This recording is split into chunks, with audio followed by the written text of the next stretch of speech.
Travel with me to Ephesians chapter 6.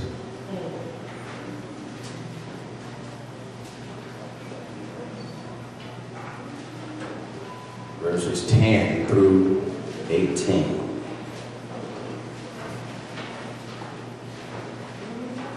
Ephesians chapter 6, verses 10 through 18. I give you a challenge tonight. Get up and put your war clothes on. Get up and put your war clothes on.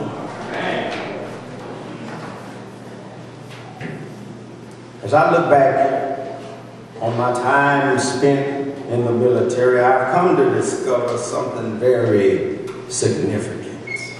All right. Each and every day I woke up to go to what I call work as a helicopter mechanic. What I had neglected to see was that Uncle Sam had ordered me out of my bed each morning to train for war. When the Gulf War began and throughout my participation in it, the activities of my day did not change much.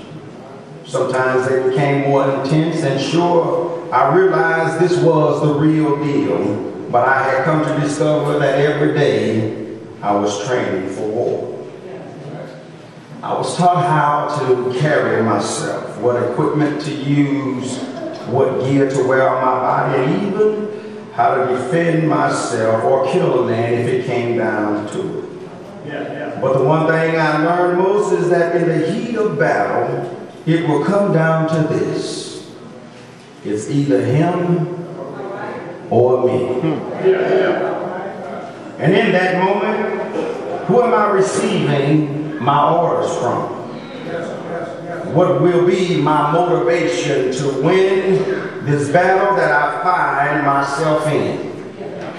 Do I have the mindset I will need to win that battle? Will I have the skills needed to overtake my enemy? Will I have the equipment and tools needed to get the job done? So it is with our lives. We have to determine all these things in order to go through this life with some sort of fulfillment. Trials and tribulations are going to come. They will present themselves in the form of a battle. The question is not, will you have to participate in the battle? Because 9 times out of 10, you will. The question then becomes, how will you fight the battle? I submit to you tonight that how you fight the battles of your lives will determine how many battles of your lives you will emerge victorious. Right now, you may think that you are in a battle but not doing too well. You may think that no matter what you try, you seem to be constantly losing ground. You may think that no matter who you call on for help, no one has the ability to see you through this battle that you face. But have you tried Jesus?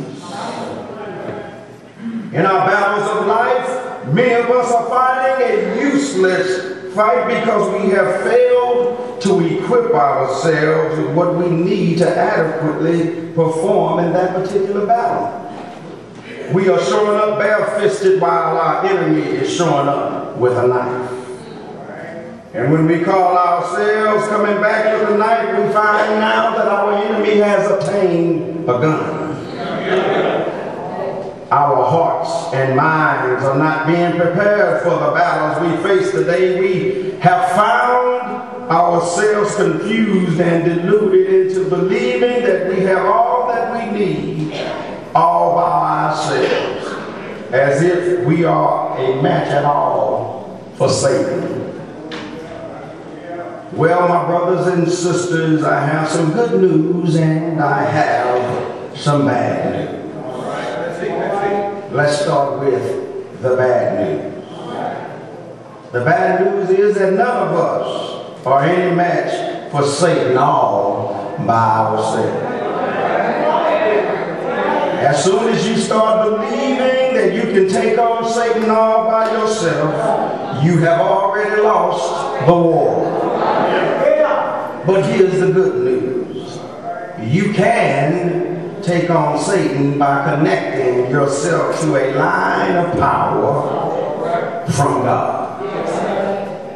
And that's where we want to start tonight. The main line of power. Verse 10 says, finally, my brethren, be strong, not in yourselves, but be strong in the Lord. And in the power not derived from yourself, but derived, it says, in the power of his might. We have to understand that all power that we can hope to receive comes from God. We can do nothing successfully without him. We have to realize that it is God who sustains us, who keeps us. And we cannot allow ourselves to be totally dependent on ourselves. And the problem is that we fall back into those old patterns of thinking.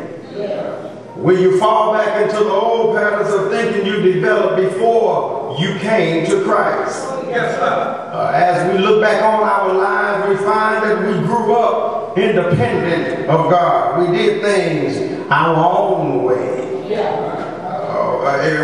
You've got to follow the blueprint of the natural mind. I can do it by myself. We've said that I don't need anyone or anything to help me.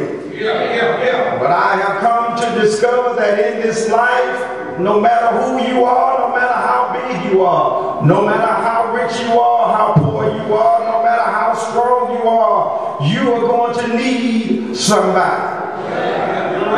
There is not anyone sitting in here on this night that have done anything and everything all by themselves. At one point in time, whether you wanted to or not, you had to ask somebody for some help.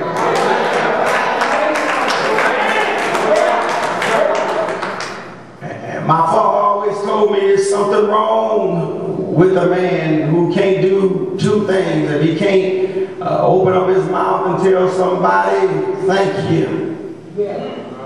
And another one, if he can't ask for help when he needs it. And I don't know about you, but I feel myself totally and completely dependent on God.